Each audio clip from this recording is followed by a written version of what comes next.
Magandang araw ng Sabado mga kamabuhay para sa ating special news bulletin. Ako po si Steven Raspe Perez.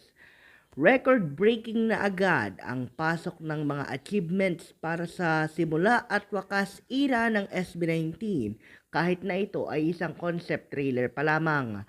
Sa mga litrato na natanggap ng ating mga Buhay Radio News team mula sa iba't ibang pages ng mga SB19 fans at sa mismong official social media platforms ng Mahalima, nahigitan na ng concept trailer para sa kabuuang album ng Simula at Wakas.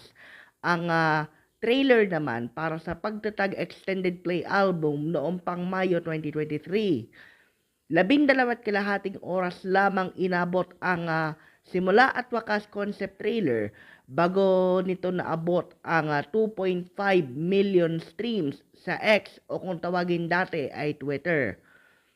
Pebrero 28 naka-schedule ang pag-release ng Carrier single ng pinakabagong yugto na ito sa larangan ng 7 taong karera ng SB19.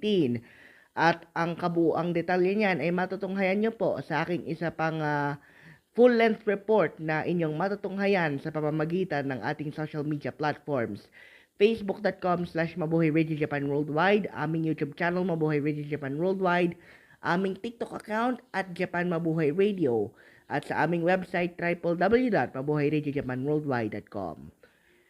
Mula sa probinsya ng Batangas para sa Mabuhay Radio News na walang takot walang pinapaboran, ito ang Senbat sa Patrol number 2, Stephen Raspe Perez.